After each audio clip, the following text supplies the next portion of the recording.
মাটি শক্ত করে ধরে রাখছে আগুনে, যাতে বন্যা হোক যাতে হোক কামড়ে দেয়, যেখানকার মাটি সেখানে বাঘটাকে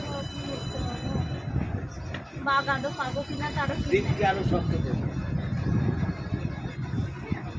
আর এইগুলো দাদা এই জলের মধ্যে এই ফার্স্ট এসে গেছে নাম তো খলসি গাছ। খলসি খলসি এই শাড়ি দিয়ে জায়গার সাথে এই প্রথম স্টেজে গেল জলের মধ্যে যেগুলো আছে।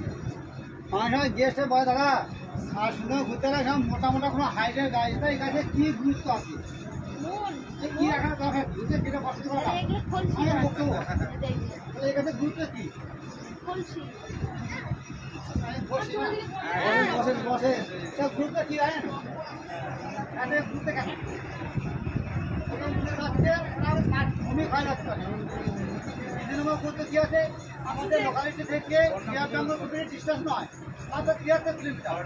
এই যে ছয় ঝাপটাকে ম্যাঙ্গো, এই ম্যাঙ্গো জঙ্গলকে কী বলা হয় জানেন, একটা নাম বলা হয় জানেন তো, জানাচ্ছে কী জঙ্গল বলে ম্যাঙ্গো দিয়ে বাদা বন। বাদা বনটার নাম শুনছি মনে পড়ল না, এই সময় চিন্তা চাই না।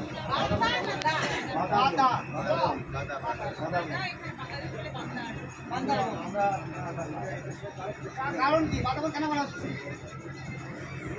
কারণ হচ্ছে কারণ আপনি দাঁড়িয়ে আছেন একা, আমি আপনার ধাক্কা দিলাম, আমি কি হবে পড়ে যাবো। যে আমার পিছনে যদি আরো দুজন তিনজন দাঁড়িয়ে থাকে, দাঁড়িয়ে থাকে, তাহলে আপনার সাথে আমি করবেন, আপনি সাপোর্ট পাচ্ছেন। এটা কি হচ্ছে, এই যে সাইকেল হচ্ছে এগুলো হয়তো থেকে বাধা সৃষ্টি। হ্যাঁ 3 নম্বর পয়েন্ট সবচেয়ে ভাইটাল পয়েন্ট হচ্ছে কি, এই যে বর্তমান আমার টাইমে যে আজ আমার গাড়ি ঘোড়া পাওয়ার হচ্ছে, কখন হচ্ছে যে পলিউশন হচ্ছে,